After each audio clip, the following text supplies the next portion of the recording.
लेकिन हमसे तो केवल बुलाकर ये पूछा गया है कि भाई आपका समर्थन है और दोबारा से एक समर्थन की चिट्ठी हमसे ली गई है। और हमने कह रखा है कि भाई हम तो पहले ही दिन से, जब से 2019 का चुनाव जीते हैं, माननीय मुख्यमंत्री मनोहर लाल जी के प्रति हमारी आस्था है।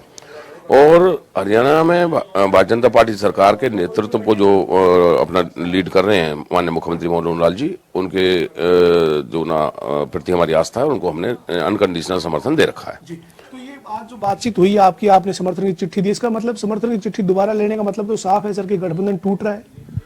देखिए, मतलब क्या साफ है तो मैं नहीं जानता, लेकिन कहीं ना कहीं इशारा इस तरफ जाता ही है कि भाई गठबंधन टूट सकता है।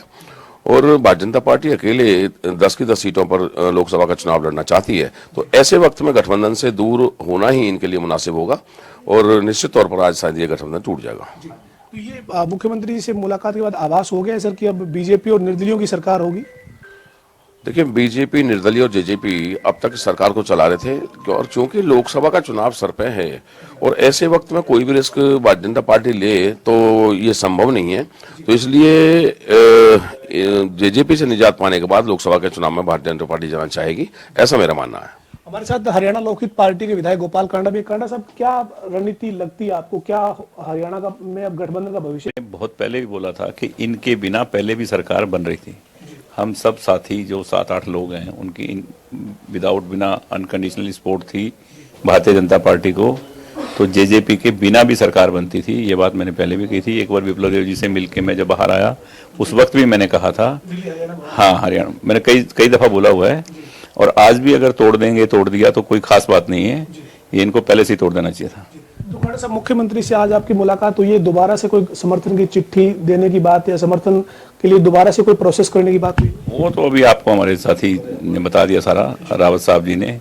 ये आओ जी गोलन जी, तो ये हमारे आगे हैं गोलन जी भी मिल गए। गोलन जी तो कह रहे हैं कि इस तरीके के संकेत हैं, जिस तरीके की बात रावत साहब कह रहे हैं, बस यही संकेत हैं। मेरे को आप लग रहा है कि ऑलमोस्ट गठबंधन तो टूट गया, और बाकी अभी जो भी डिसाइड करेंगे मुख्यमंत्री जी, जो उनकी बात होगी ऊपर केंद्र में, हमारी सपोर्ट है, हम सब साथी साथ हैं। आप देखिए तस्वीर, हरियाणा की राजनीति की तस्वीर जो है, वो नई तस्वीर जो बन रही है, उसमें आप देख रहे हैं रणधीर सिंह गोलन है, गोपाल कांडा हरियाणा लोकहित पार्टी के विधायक हैं, नैनपाल रावत हैं।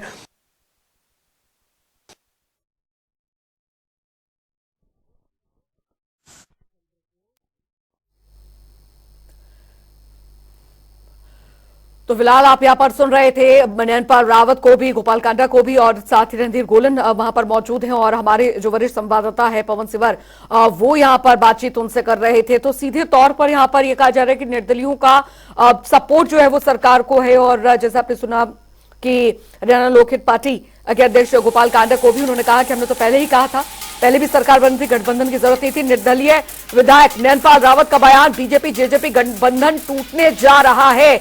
ये खास बातचीत यहाँ पर की है। सीएम से मुलाकात के बाद आभास यहाँ पर हुआ है। समर्थन लेटर जो है वो उस लिखाया गया है, मैं निर्दलीय तौर पर सरकार के साथ हूं, इस बात का जिक्र उन्होंने किया है। निर्दलीय विधायक नैनपाल रावत का बड़ा बयान। 5 साल का वादा कर रखा माननीय मुख्यमंत्री था, हमने तो सब ना साथ रहेंगे। तो नई जो तस्वीर होगी सर कैबिनेट की, उसमें उम्मीद करते हैं कि मौका मिलेगा निर्दलीयों के सहारे जब सरकार बनेगी। देखिए, निर्दलीय तो पहला भी साथ थे, एक चौधरी रणजीत सिंह बना रखे थे, निर्दलीय में कौन बनाया था। और आने वाला समय माननीय मुख्यमंत्री जी का अधिकार है जी, ना बनावांगे उन्हें, ना बनाना भी किसी ने बनावा ना नहीं। उम्मीद तो सारे रखा पड़ी जा, किसमें क्या बुराई है, सारे सोचा भी मिनिस्टर बने जाए, हर आदमी सोचता है। तो गठबंधन अब जो आज मुख्यमंत्री से मिले हैं आप, नैनपाल रावत जी मिले हैं, कांडा साहब मिले हैं, लगभग साफ है कि टूट रहा है। देखिए, भारतीय जनता पार्टी के अंदर कोई भी निर्णय केंद्रीय नेतृत्व करता है, और केंद्रीय नेतृत्व आज 12:30-1 बजे तक निर्णय ले लेगा। और जो निर्णय माननीय मुख्यमंत्री को केंद्रीय नेतृत्व देगा, तो माननीय मुख्यमंत्री जी को भी केंद्र का निर्णय स्वीकार होगा। तो उस हिसाब से हमें लग रहा है कि केंद्रीय नेतृत्व ठीक निर्णय लेगा, क्योंकि प्रदेश हित में और जनता के हित में यही लोग कह रहे हैं कि गठबंधन तोड़कर 10 की 10 पर लड़ो आप लोकसभा, ऐसी चर्चा प्रदेश के लोगों की है। और जब से ये चर्चा चली है आपके टेलीविजन के माध्यम से, लोगों में उत्साह भी है एक भारतीय जनता पार्टी के प्रति, मोदी के प्रति, मुख्यमंत्री के प्रति एक उत्साह है भाई अच्छा निर्णय होने जा रहे हैं।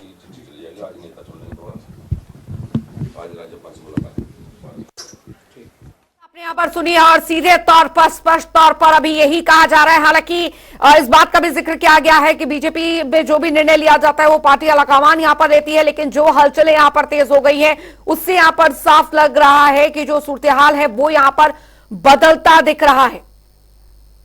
और सलाहकार संपादक शशि रंजन जी हमारे साथ इस बीच जुड़ गए हैं। शशि रंजन जी, हर मिनट टू मिनट नया अपडेट यहां पर आ रहा है। अभी निर्दलियों का बयान भी हम सुन रहे थे। जी, जैसा मैं आपको पहले भी बता रहा था कि लगभग सब कुछ तय हो चुका है। करना कैसे है सिर्फ इसकी रणनीति है, और plan A, plan B, plan C, तीनों प्लान बीजेपी की तरफ से तैयार है। जो बीजेपी के हाईली प्लेस्ड सोर्सेज हैं, बहुत ही पुख्ता सोर्सेज हैं, और जब उनसे मेरी बात हो रही थी तो वो ये कह रहे थे कि गठबंधन जाना तो तय है।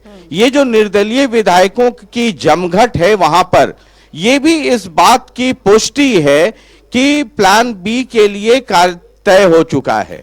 दूसरी इंपॉर्टेंट खबर, जेजेपी अपने से खुद से इस्तीफा नहीं देगी, ये उसकी रणनीति का हिस्सा है। और कुछ ऐसा चाहती है अब जेजेपी कि बीजेपी उसको एनडीए से निकाल दे, लेकिन बीजेपी जेजेपी को एनडीए से नहीं निकालेगी। अब उसका भी फॉर्मूला चाहिए, क्योंकि बीजेपी को भी ये कहने को होगा कि हमने जेजेपी को एनडीए से नहीं निकाला। अगर आपको समर्थन देना है तो इसका ये मतलब थोड़ी है कि आपको मंत्री पद चाहिए, और आप इसका मतलब ये हो जाएगा कि आप मंत्री बने रहने के लिए आप बीजेपी का समर्थन दे रहे थे। अगर एनडीए का समर्थन देना है तो बिना मंत्री पद का दे दीजिए। ये बीजेपी का प्ली होगा, दोनों तरफ से ये रणनीति है। और 10 में से एक भी सीट जेजेपी को नहीं दी जा रही है, ये कंफर्म हो गया है। आखिरी मोहर जब दुष्यंत जी और अमित शाह जी की अभी थोड़ी देर में बैठक होनी है, उसके बाद ये तय हो जाएगा। लेकिन उसके बाद बीजेपी जेजेपी से कैसे छुटकारा पाए और कैसे विदाउट डैमेज, यानी कि सांप भी मरे लाठी भी नहीं टूटे, उसका एक उसकी रणनीति यह बनाई गई कि जो बीजेपी के मंत्री हैं वो सब के सब एक साथ मुख्यमंत्री को अपना इस्तीफा सौंप दे सकते हैं, और वो इस्तीफा मुख्यमंत्री सीधे राज्यपाल को दे देंगे। और उसके बाद नए मंत्रिमंडल, यानी मंत्रिमंडल के सदस्यों के तौर पे कई नाम मुख्यमंत्री जी के यहां से गवर्नर हाउस चला जाएगा, फिर उन्हें ओथ दिलवा दिया जाएगा, और वो जो नई लिस्ट होगी उसमें दुष्यंत चौटाला और अनूप धानक जी का नाम नहीं होगा। तो ये स्वतः ये हो जाएगा कि आपको एनडीए से नहीं निकाला, लेकिन मंत्रिमंडल में अब आप नहीं हैं, अब आप समर्थन जारी रखिए या नहीं रखिए। जेजेपी इसके उलट 10 की 10 सीटों पर अपने कैंडिडेट भी उतार सकती है। और दूसरा उसका सबसे बड़ा प्ली होगा कि जो ओल्ड एज पेंशन है 5100 जेजेपी के मैनिफेस्टो में है, जेजेपी ये पब्लिक में जाएगी और ये कहेगी कि चूंकि अब चुनाव का आखिरी वक्त है, पिछला बजट भी हुआ लेकिन उसमें 5100 हुआ नहीं, तो 5100 का जो पेंशन की जो रकम है वो अगर आप नहीं करते हैं तो फिर हमने वादा किया है लोगों से, एक कॉमन मिनिमम प्रोग्राम बना था, हम जा रहे हैं। हालांकि ये सब कहने सुनने की बात है, पब्लिक को सब कुछ पता होता है आज के जमाने में कि क्या चल रहा है। बीजेपी को ये लगता है, उसके जो रणनीतिकार हैं, जो सर्वेस करते हैं, जो रिसर्च करते हैं, जो राजनीति या रणनीति पे जो काम करते हैं, उनको लगता है कि जेजेपी अब बर्डन हो गई है बीजेपी पे, और अगर ये दोनों साथ भी जाते हैं तो जेजेपी का वोट बीजेपी को ट्रांसफर नहीं होगा, जबकि बीजेपी का वोट जेजेपी को ट्रांसफर होगा। कई जो बाई इलेक्शंस हुए, चाहे आदमपुर का हो, चाहे इलाहाबाद का हो, चाहे बड़ौदा का हो, उसमें ये देखने को मिला। और जो बीजेपी के रणनीतिकार है वो कहते हैं कि इन बाई इलेक्शंस में जो जेजेपी का वोट है, हालांकि जेजेपी के नेता बहुत ईमानदारी से घूमते रहे, लेकिन उनका वोट बीजेपी को ट्रांसफर नहीं हुआ। ये सब परमिटेशन कैलकुलेशन ये सब है, और कुल मिलाकर के अब हमें सिर्फ इंतजार करना चाहिए। अभी 10 बजे जो बीजेपी के जो मंत्री हैं बीजेपी कोटे से, वो वहां पर अभी मीटिंग चल रही है। इधर जेजेपी की दिल्ली में और इधर चंडीगढ़ में बीजेपी की। लेकिन जेजेपी के लिए चिंता का कारण ये है कि कल रात अनौपचारिक तौर पे सभी एमएलएस को ये फोन गया कि आज 11 साढ़े 11 बजे दिल्ली में जमा होना है और जेजेपी की पार्टी की अगली रणनीति और लोकसभा चुनाव पर एक बहुत ही महत्वपूर्ण बैठक है। लेकिन जो सूचना आ रही है, रामनिवास सुरजेखेड़ा ये नरवाना से हैं, ये चंडीगढ़ पहुंच गए हैं। जोगीराम सिहाग चंडीगढ़ की तरफ हैं। देवेंद्र बबली कह रहे हैं कि मेरा पूर्व निर्धारित कार्यक्रम है, इसलिए उस बैठक में जा पाना संभव नहीं है। राम कुमार गौतम का रुख आपको पता है। तो ये 10 में 4 लोग तो क्लियर कट हो गए। अगर आप किसी से मेरी बात हो रही थी, वो कह रहे थे कि पार्टी टूटने के लिए 2/3 चाहिए, तो 10 में 4 तो साफ साफ रुख स्पष्ट हो गया। 2 लोग अगर इस खेमे में शामिल हो गए तो फिर जेजेपी एक अलग संकट में आ जाएगी। ये सब रणनीति, सब बातचीत चल रही है और जो पॉलिटिकल जो एडवाइजर्स होते हैं या जो मैनिपुलेटर्स होते हैं या जो लाइजनर्स होते हैं, उनकी अलग अलग जगह बातचीत चल रही है। अमरजीत ढांडा के बारे में सूचना है कि वो 12 बजे तक दिल्ली पहुंचेंगे जेजेपी की बैठक में। रामकर्ण काला 12 बजे तक पहुंचेंगे, शाहबाद से एमएलए हैं और ये दिल्ली पहुंचेंगे। उसके बाद ईश्वर सिंह के बारे में अब तक कुछ स्पष्ट नहीं हो पा रहा है। नैना चौटाला तो ऑब्वियसली रहेंगी, यानी कि 4-5 लोग तो जैसे नैना चौटाला, दुष्यंत चौटाला, अनूप धानक, अमरजीत ढांडा, रामकर्ण काला, इनके बारे में तो सूचना है। लेकिन 4 लोग के बारे में सीधा सीधा है कि वो उस बैठक से दूरी बना रहे हैं। अब एक साथ कई खेल होंगे। उधर इंडिपेंडेंट्स भी बैठे हैं कि सरकार को बिना किसी शर्त आपको हम समर्थन दे रहे हैं। अभी पवन इंडिपेंडेंट एमएलएज हैं और साथ साथ गोपाल कांडा की अपनी पार्टी है, सिरसा से एमएलए हैं। उन तमाम लोगों से बातचीत हो रही थी। अब चरखी दादरी से सोमवीर सांगवान हैं, वो भी कुछ देर में चंडीगढ़ पहुंच रहे हैं। 11 बजे, 11:30 बजे बीजेपी के विधायक दल की बैठक है। साथ साथ आपको यह भी बता दें कि सेंट्रल लीडरशिप यानी कि दिल्ली से 2 ऑब्जर्वर को भी भेजा जा रहा है चंडीगढ़, यानी कि पूरा मंत्रिमंडल भंग। फिर होता है कि एक आपको जो पार्टी है वो विधायक दल, उसका एक नेता आपको एक फॉर्मली चुनना होगा, फिर आपको देना होगा गवर्नर के यहाँ कि हमारे ये नेता हैं, वो मुख्यमंत्री और साथ साथ कुछ दूसरे मंत्री, यानी ये सारी तैयारियां हो गई हैं। जो प्रभारी हैं विप्लव देव, वो चंडीगढ़ पहुंच गए हैं। कल देर शाम से ही सीएम की 1-to-1 बैठक हो रही है। और गौर ये कीजिए कि ये बैठक कब शुरू हुई, जब दुष्यंत चौटाला की जेपी नड्डा जी से मुलाकात हुई। उसके बाद सुबह में प्रधानमंत्री थे हरियाणा में, मनोहर लाल जी की खूब तारीफ की, लेकिन एक बार भी ये नहीं कहा कि हरियाणा में गठबंधन की सरकार बहुत अच्छा काम कर रही है, बीजेपी और जेजेपी की सरकार बहुत अच्छा काम कर रही है। पूरे भाषण में उन्होंने ये नहीं कहा, लेकिन मुख्यमंत्री की खूब तारीफ की, ये बताया कि कैसे वो मोटरसाइकिल पे उनके साथ पीछे बैठ के जाते थे। ये कहा कि इनकी लीडरशिप में हरियाणा लगातार तरक्की कर रहा है और आगे तरक्की करता रहेगा। लेकिन दुष्यंत चौटाला को नहीं बुलाया। दुष्यंत चौटाला को परसों शाम में ये खबर गई कि आपको आना है इस कार्यक्रम में, यानी दुष्यंत चौटाला को बैठा लिया। बीजेपी की रणनीति को समझिए, जेजेपी को नहीं कहेगी कि आप एनडीए से बाहर जाइए, लेकिन हालात ऐसे उत्पन्न कर देगी कि जेजेपी खुद से जाना पड़े। अब प्रधानमंत्री के मंच पे भी दुष्यंत चौटाला हैं, नाम नहीं लिया, और उधर प्रधानमंत्री गए और शाम में चंडीगढ़ में आपातकालीन बैठक 1-to-1 बातचीत शुरू हुई। बहुत संभव है कि अगर मुख्यमंत्री ने इस्तीफा दे दिया है ना गवर्नर को जाके, आपने देखा है दिल्ली में हुआ कि मुख्यमंत्री गए, नीतीश कुमार इस्तीफा दिया, थोड़ी देर के बाद बीजेपी के समर्थन के साथ वापस ओथ ले लिया और राजभवन में ये सारे कार्यक्रम हो गए। तो बहुत कुछ संभावना है कि जेजेपी से पिंड छुड़ाने के लिए बीजेपी ये रास्ता अख्तियार कर सकती है। तो बीजेपी ये मैसेज देगी कि भाई हमने तो नहीं हटाया, आप मंत्रिमंडल में बने रहिए, एनडीए के लिए ये जरूरी तो है नहीं, आप एनडीए का हिस्सा रहिए, हम आपको 10 में एक भी सीट नहीं देंगे, लेकिन चूंकि 10 के 10 सिटिंग एमएलए सिटिंग एमपीज हैं बीजेपी के, इसलिए हम दे नहीं पाएंगे। और दूसरा कि आपको मंत्रिमंडल में कोई जगह नहीं मिलेगी, लेकिन आप एनडीए का हिस्सा हैं। तो ये कुल मिलाकर के खेल है, शय और मात का खेल चल रहा है। लेकिन ये सब डिपेंड करेगा, मेरे एक सोर्स ने बताया कि बीजेपी की सेंट्रल लीडरशिप ने मुख्यमंत्री को और स्टेट लीडरशिप को कहा है कि आप तैयार रहिए और पूरी रणनीति बनाकर रखिए। एक दफा दुष्यंत चौटाला की मीटिंग हो जाए अमित शाह जी से, और उसके बाद सीक्वेंस ऑफ इवेंट में आपको लगातार बता रहा हूं। पहले मंत्रियों से मुख्यमंत्री की मुलाकात, और हो सकता है सबसे एक सामूहिक इस्तीफा ले लिया जाए।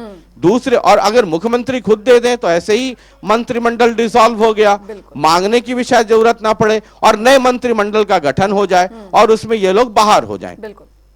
तो कुल मिला, और फिर 11 साढ़े 11 बजे अभी दिल्ली से सूचना है, हमारे साथी हैं स्पर्श, वो बता रहे थे अभी कि 2 ऑब्जर्वर को भी भेजा जा रहा है। 2 ऑब्जर्वर भेजने का मतलब ये होता है कि मुख्यमंत्री इस्तीफा दे दें और नए मंत्रिमंडल का गठन हो। बीजेपी जो लार्जेस्ट पार्टी है और विथ समर्थन ऑफ इंडिपेंडेंट्स, हो सकता है जेजेपी के भी कुछ लोग अंतरात्मा की आवाज सुनने लगे और मुख्यमंत्री जाकर के गवर्नर के यहां दे कि भाई बीजेपी के इतने, इंडिपेंडेंट इतने और जेजेपी के इतने लोग अपनी अंतरात्मा से आवाज सुन रहे हैं और हम मुख्यमंत्री के लिए आपको लेटर दे रहे हैं आप सरकार बनाने के लिए। तो ये है कि ये शह और मात, ये क्या होने वाला है, ये संभावनाएं जो है, लेकिन कुल मिला के कुछ ऐसी स्थिति लगभग बनती जा रही है और शायद ये बन जाए। बिल्कुल, लेकिन शशि रंजन जी, इसकी पूरी की पूरी पृष्ठभूमि पिछले साल 2023 के अंत से ही शुरू हो गई थी। विप्लव देव के लगातार बयान जिस तरीके से आ रहे थे,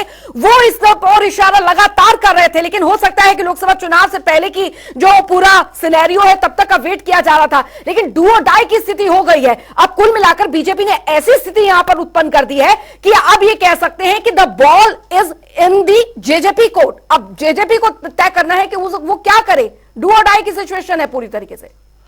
जेजेपी अभी बहुत ही मुश्किल दौर में आ गई है।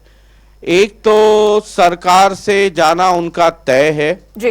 बीजेपी, मैं बार बार कह रहा हूं, उनको एनडीए से बाहर निकालेगी ऐसा कोई आदमी नहीं बोलेगा।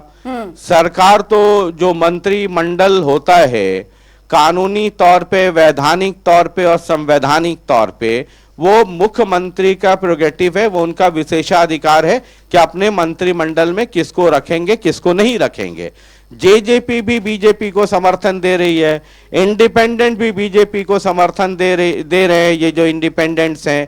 अब ये मुख्यमंत्री अगर अपना मंत्रिमंडल बनाते हैं तो मुख्यमंत्री का यह विशेषाधिकार है कि किसको मंत्रिमंडल में रखे नहीं रखे। इससे एनडीए गठबंधन या कोई दूसरे गठबंधन पे इसका कोई फर्क नहीं पड़ता है, वैधानिक या संवैधानिक तौर पे, और यही रास्ता बीजेपी ने निकाला है। मुझे लगता है कि अगले 2-3-4 घंटे में स्थिति स्पष्ट हो जाएगी।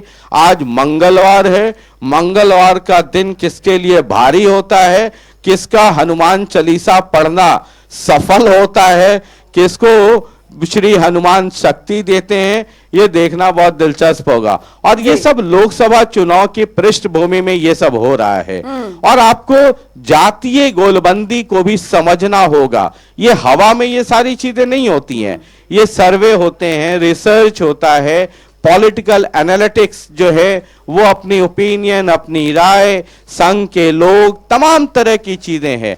बीजेपी को अब ये लगने लगा है कि जेजेपी उसके लिए भार है। अब तक तो सरकार चलाना था और सरकार चलाने में पहले भी वो इंडिपेंडेंट के सहारे सरकार चला सकती थी, लेकिन बीजेपी को ये लगता था कि एक कर करके अगर ये 6-7 लोगों को ले तो वो 6-7 लोग जो है लगातार ब्लैकमेल करेंगे सरकार को और अब एक दबाव की राजनीति चलेगी। इसलिए बेहतर यह है कि जेजेपी जो 10 सीटों के साथ है, एक पार्टी है, उनको सरकार में शामिल कर लिया जाए। अब सरकार चल गई, अब लोकसभा चुनाव है, 2, 4, 5, 7, 10 दिन में लोकसभा चुनाव की घोषणा हो जाएगी और उसके कुछ महीने बाद ही विधानसभा चुनाव हो जाएगा।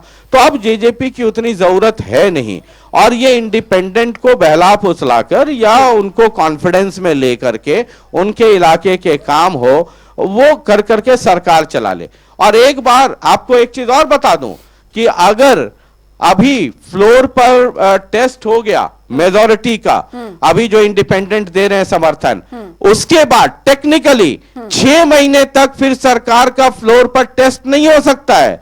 यह भी संवैधानिक प्रक्रिया है।